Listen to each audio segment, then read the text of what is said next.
വീണ്ടും മറ്റൊരു വീഡിയോയിലേക്ക് എല്ലാ കൂട്ടുകാർക്കും സ്വാഗതം. സർവമായ സിനിമ കണ്ടു. അതിൻ്റെ റിവ്യൂയിലേക്ക് കടക്കുന്നതിന് മുമ്പ് ഈ ചാനൽ സബ്സ്ക്രൈബ് ചെയ്തിട്ടില്ലാത്തവരുണ്ടെങ്കിൽ ചാനൽ ഒന്ന് സബ്സ്ക്രൈബ് ചെയ്യാട്ടോ. അപ്പോൾ ഞങ്ങളുടെ വീഡിയോകളൊക്കെ വളരെ പെട്ടെന്ന് യൂട്യൂബിൽ നിങ്ങൾക്ക് ലഭിക്കുന്നതാണ്. അതേപോലെ ഈ വീഡിയോയ്ക്ക് ഒരു ലൈക്കൊക്കെ ആവാം. നിവിൻ പോളിയുടെ പ്രേമം മൂവിയുടെ ജോണറ് ആദ്യം കോമഡിയിലൂടെയാണ് അങ്ങനെ പോകുന്നത്. പിന്നെ അവസാനമായപ്പോഴേക്കും വല്ലാതെ നമ്മളെ പ്രേക്ഷകരെ ഫീൽ ചെയ്യിപ്പിച്ചിട്ടാണ് ആ സിനിമ അവസാനിക്കുന്നത്. പക്ഷെ ആ സിനിമയുടെ ക്ലൈമാക്സ് എങ്ങനെയായിരുന്നു എന്ന് വെച്ചാൽ, നമ്മൾ പ്രതീക്ഷിക്കുന്ന കാര്യം അവിടെ സംഭവിക്കാതെ പ്രേക്ഷകർ തന്നെ അത് ചിന്തിച്ചുകൊണ്ട് തിയേറ്റർ വിടട്ടെ എന്ന രീതിയിലാണ് അവർ സിനിമ എടുത്തിരുന്നത്. അങ്ങനെ എടുത്തു കഴിഞ്ഞാൽ സിനിമ വൻ ഹിറ്റാകുമെന്ന് അവർ പ്രതീക്ഷിച്ചു. ആ പ്രതീക്ഷ 100% വിജയിക്കുകയും ചെയ്തു. അതേപോലെ തന്നെ ഈ സർവമായ മൂവിയും ആ ഒരു ജോണറിൽ തന്നെ പോണ സിനിമയാണ്. അതിൻ്റെ കഥയോ കാര്യങ്ങളോ ഒന്നും അല്ല കേട്ടോ. ഞാൻ ഈ സിനിമയുടെ കഥയിലേക്കോ മറ്റുള്ള കാര്യങ്ങളിലേക്കോ ഒന്നും കിടക്കുന്നില്ല. കാരണം എന്താണെന്ന് വെച്ചാൽ, നിങ്ങൾ ഈ സിനിമ കാണാൻ പോകുന്നതിന് മുമ്പ് യൂട്യൂബിലൊക്കെ ഇതിൻ്റെ കഥ എന്താണെന്നൊക്കെ ചിക്കി ചെകഞ്ഞിട്ട് പോകണ്ട. കാരണം തുടക്കം മുതൽ നമ്മളങ്ങനെ കണ്ടുപോകുമ്പോൾ ഇതിൽ സസ്പെൻസ് കാര്യങ്ങളൊക്കെ വരുന്നുണ്ട്. അപ്പോൾ അതുകൊണ്ട് കാണാതെ പോയി ഇരിക്കുമ്പോഴാണ്, ആരും കഥയൊന്നും പറഞ്ഞ് കേൾക്കാതെ പോയി ഈ സിനിമ കാണുമ്പോഴേ നമുക്ക് ശരിക്കും ഇത് ആസ്വദിക്കാൻ പറ്റുള്ളൂ. അങ്ങനത്തെ ഒരു മൂവി തന്നെയാണ്. അപ്പോൾ ഈ സിനിമയുടെ ആ ജോണറും കോമഡിയിലൂടെ പോയിട്ട് അവസാനമാകുമ്പോഴേക്കും വല്ലാതെ ഫീൽ ചെയ്യിപ്പിച്ചുകൊണ്ട് തന്നെയാണ് സിനിമ ക്ലൈമാക്സ് ആകുന്നത്. പക്ഷേ പ്രേമത്തിലുള്ള പോലെയല്ല ഈ സിനിമയിൽ. അതിലൊരു ഫിനിഷിങ് ഇല്ലാത്ത രീതിയിലാണ് അവസാനിക്കുന്നതെങ്കിൽ, ഈ സിനിമയിൽ അങ്ങനെ വരാതിരിക്കാൻ ഈ സിനിമയുടെ ഡയറക്ടറും റൈറ്ററും സ്ക്രീൻ പ്ലേ ഒക്കെ ചെയ്ത അഖിൽ സത്യൻ പ്രത്യേകം ശ്രദ്ധിച്ചിട്ടുണ്ട്. അതിനായിട്ട് തന്നെ ഒരു ഫിനിഷിങ്ങിന് വേണ്ടി തന്നെ ഒരു കഥാപാത്രത്തെ പുള്ളി ഇതിൽ കൊണ്ടുവരുന്നുമുണ്ട്. അങ്ങനെ നിവിൻ പോളി അവസാനം സ്റ്റേജിൽ ആ ഗിറ്റാർ വായിച്ചുകൊണ്ടിരിക്കുമ്പോഴുള്ള പുള്ളിയുടെ ഒരു ചിരിയിൽ പ്രേക്ഷകർക്ക് മനസ്സിലാവുന്നുണ്ട് ഇതാണ് ഇതിൻ്റെ ഫിനിഷിംഗ് എന്ന്. അതുകൊണ്ട് തന്നെ ഒരു ഫിനിഷിംഗ് ഉണ്ട് ഇതിന്, അല്ലാതെ ഫിനിഷ് ചെയ്യാതെ അവസാനിപ്പിച്ചിട്ടില്ല. അപ്പോൾ ഹൃദയപൂർവ്വം മൂവിയിലും നിങ്ങൾക്കറിയാലോ, ഹൃദയപൂർവ്വം അഖിൽ സത്യൻ തന്നെയാണ് സ്റ്റോറി എഴുതിയിരിക്കുന്നത്. പുള്ളി അത് വേറൊരു ലെവലിൽ എഴുതിയ കഥയാണ്. അറിയാമല്ലോ, മോഹൻലാൽ ലാലേട്ടന് ആ ഒരു ഹൃദയ ശസ്ത്രക്രിയ, അങ്ങനെയാണ് പുള്ളി കഥ എഴുതി അതിൽ കുറേ കഥാപാത്രങ്ങളെ കൊണ്ടുവന്നിട്ട് ഗംഭീരമാക്കി. അതേപോലെ തന്നെയാണ് ഈ സിനിമയും വേറിട്ട ശൈലിയിലാണ് പുള്ളി കഥ എഴുതി വെച്ചിരിക്കുന്നത്. എങ്ങനെയാണ് ഇങ്ങനെയൊക്കെ കഥ എഴുതിയിട്ട് എടുക്കുന്നതെന്ന് മനസ്സിലാവുന്നില്ല. കാരണം എന്താണെന്ന് വെച്ചാൽ, ഇതിലൊരു കഥാപാത്രത്തിൻ്റെ അവസ്ഥ അങ്ങനെയാണ്. ഇത് എവിടെ പോയി അവസാനിപ്പിക്കും, ഇത് എങ്ങനെ തീർക്കും, ഫിനിഷ് ചെയ്യുമെന്ന് തന്നെ ഞാൻ വിചാരിച്ചുകൊണ്ടിരുന്നു. പക്ഷേ നമുക്ക് ഒട്ടും ഒരു മോശം തോന്നാത്ത രീതിയിൽ തന്നെയാണ് ആ ഒരു കഥാപാത്രത്തെ അവസാനിപ്പിച്ചിരിക്കുന്നത് അഖിൽ സത്യൻ. നല്ല രീതിയിൽ തന്നെയാണ് കഥ എഴുതിയിരിക്കുന്നത്. പക്ഷേ നമ്മൾ പ്രതീക്ഷിക്കുന്ന കാര്യങ്ങളുണ്ട്, പക്ഷേ അതിൽ നിന്ന് ഒരു വ്യത്യസ്തമായിട്ട് ഈ സിനിമ പോയിട്ട് അവസാനിക്കുകയാണ്. നല്ല രീതിയിൽ തന്നെയാണ് അഖിൽ സത്യൻ ഈ കഥ എഴുതി ഡയറക്റ്റ് ചെയ്തിരിക്കുന്നത്. ഇനി ഈ സിനിമയിലെ മറ്റ് കഥാപാത്രങ്ങളെക്കുറിച്ച് പറയാം.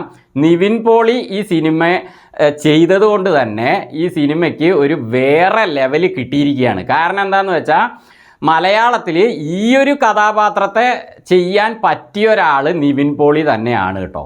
കാരണം പ്രേമം മൂവിയിലൊക്കെ നമുക്കറിയാം, അതേപോലെ അവിടുന്ന് അങ്ങോട്ട് പുള്ളി അഭിനയിച്ച സിനിമകളിലൊക്കെ അറിയാം, പുള്ളിയുടെ ഒരു ക്യാരക്ടറിനനുസരിച്ച് ഒരു വേറിട്ട ശൈലിയിലാണ് പുള്ളി ചെയ്യുക. അത് ചെയ്യാൻ പറ്റിയ ആൾ നിവിൻ പോളി തന്നെയാണെന്ന് അഖിൽ സത്യൻ മനസ്സിലാക്കി പുള്ളിയെ ഇതിൽ കയറ്റിയിരിക്കുകയാണെന്ന് തോന്നുന്നു.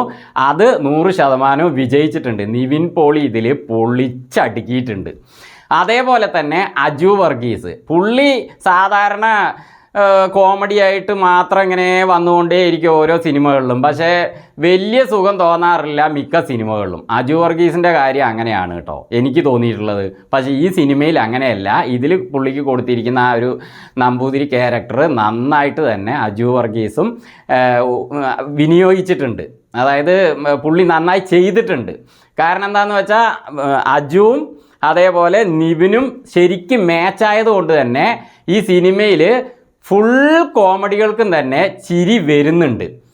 കോമഡി മൂവി എന്ന് പറഞ്ഞു കഴിഞ്ഞാൽ കുറേ കോമഡികളൊക്കെ ഉണ്ടാവും. പക്ഷെ അതിൽ ചില കോമഡികൾക്ക് ചിരി വരും, മിക്ക കോമഡികൾക്കും ചിരി വരാത്ത സിനിമകളുണ്ട്. അത് കോമഡി മൂവിയാണെന്നും പറയും. ഈ സിനിമ അങ്ങനെയല്ല കേട്ടോ.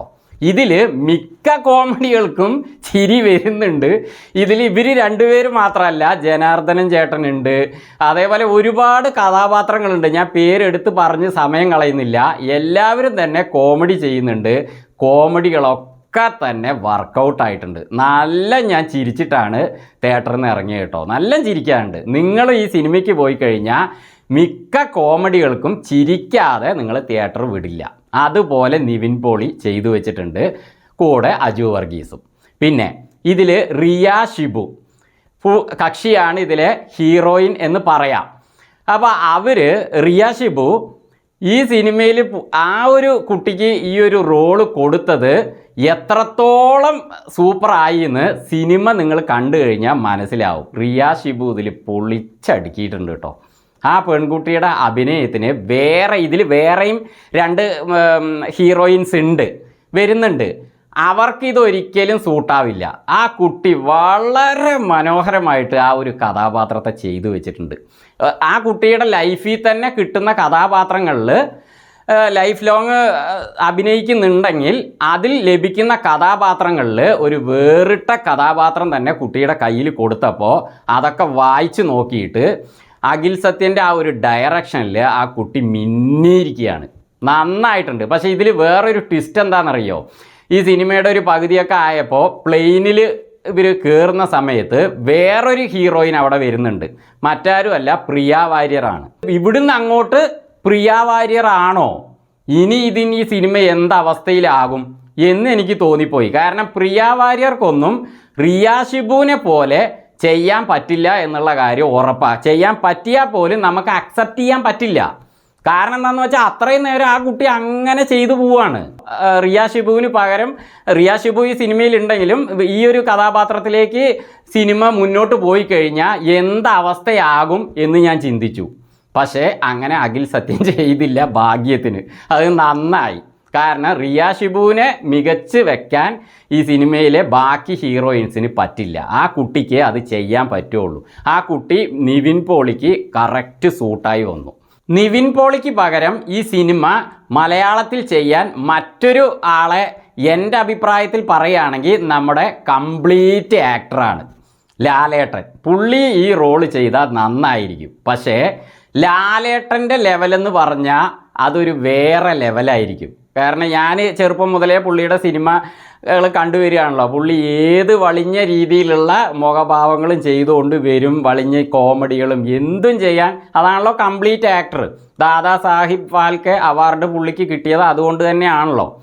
അപ്പോൾ പുള്ളി ചെയ്താൽ ഇത് നന്നായിരിക്കും, പക്ഷെ അതൊരു വേറെ ലെവലായിരിക്കും. പക്ഷേ നിവിൻ പോളി ഇത് ചെയ്യുമ്പോൾ അത് മറ്റൊരു ലെവൽ തന്നെയാണ്. കാരണം എന്താണെന്ന് വെച്ചാൽ നിവിൻ പോളിക്ക് ഈ കഥാപാത്രം ഒന്നുകൂടി സൂട്ടാവുകയുള്ളൂ. ഞാൻ ഈ സിനിമ കണ്ടുപോകുമ്പോൾ ചിന്തിച്ച ഇതാണ്, ഈ റോള് വേറെ ആരും മലയാളത്തിൽ ചെയ്താൽ നന്നായിരിക്കും എന്നിങ്ങനെ ചിന്തിച്ചു പോവാണ്. അപ്പോൾ എൻ്റെ ചിന്തയിൽ പെട്ടെന്ന് വന്നത് ലാലേട്ടൻ്റെ മുഖം തന്നെയാണ്.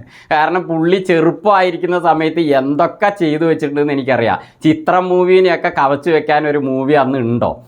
കൊല്ലക്കണക്കിന് ഓടിയ മൂവിയല്ലേ. അതിലുള്ള കോമഡിയും കാര്യങ്ങളൊക്കെ, സന്മനസ്സുള്ളവർക്ക് സമാധാനം, അതൊക്കെ. അപ്പം പക്ഷെ പുള്ളി ചെയ്ത വേറെ ലെവലായിരിക്കും.